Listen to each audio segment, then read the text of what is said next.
আপনি যদি ধৈর্যশীল হতে চান তাহলে ভিডিওটি অবশ্যই দেখবেন। ধৈর্য অনেক বড় একটি পরীক্ষা, যে পরীক্ষায় আমরা সবাই পড়ে থাকি।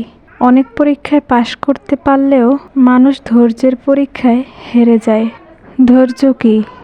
হযরত আলী রাদিয়াল্লাহু বলেন, ধৈর্য এমন একটি গাছ যার সারা গায়ে কাঁটা, কিন্তু ফল অতি সুস্বাদু। কথায় বলে, ধৈর্যের ফল অতি সুমিষ্ট। ধৈর্য ধরে যে কোনো কাজ করলে অবশ্যই আপনি সফলতা পাবেন, কিন্তু আমরা অল্পতেই হতাশ হয়ে ধৈর্য হারিয়ে ফেলি। ধৈর্যের পরীক্ষা সাধারণত বন্ধ দরজার ভিতর ঘটে।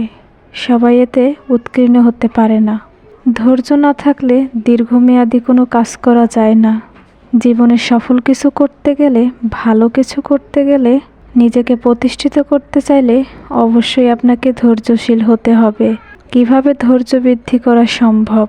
অতিরিক্ত চিন্তা না করা, সময়ের কাজ সময়ে শেষ করা, অন্যর কথায় বিচলিত না হওয়া, অহেতুক কথা বলা থেকে বিরত থাকা, আল্লাহর কথা বেশি বেশি চিন্তা করা।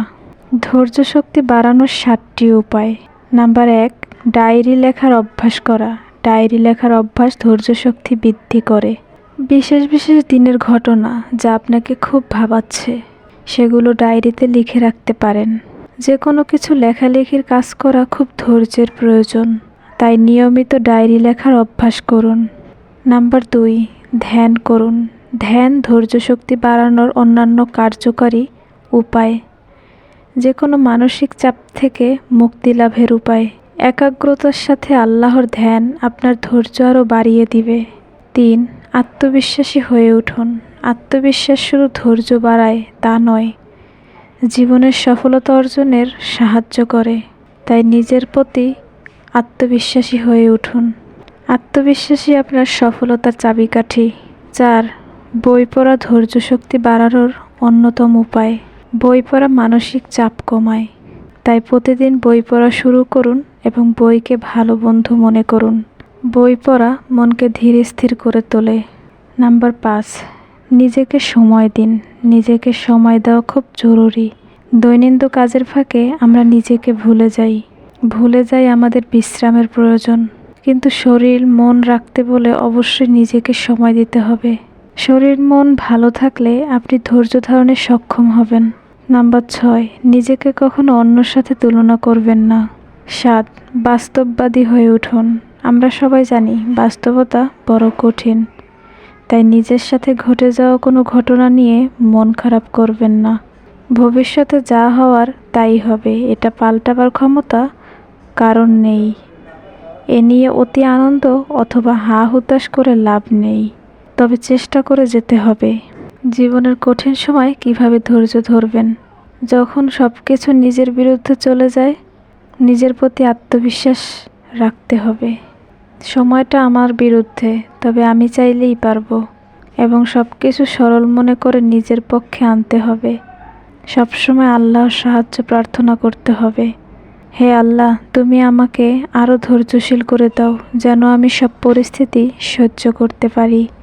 অচিরেই আল্লাহর সাহায্য আসবে, তাই আল্লাহকে কখনো ভোলা উচিত নয়, বিশেষ করে বিপদে। সব পরিস্থিতিতে মাথা ঠান্ডা রাখতে হবে। মনে রাখবেন, আপনার প্রতিকূল পরিস্থিতিতে নিজের প্রতি আত্মবিশ্বাস হারিয়ে ফেললে চলবে না। বেশি আবেগী হওয়া যাবে না। কেন ভালো কলেজে ভর্তি হলাম না? কেন সম্পর্কটি টিকলো না? অন্যদের মতো কেন আমি সফলতা অর্জন করতে পারলাম না? কেন বিয়ে হচ্ছে না? কেন চাকরি হচ্ছে না?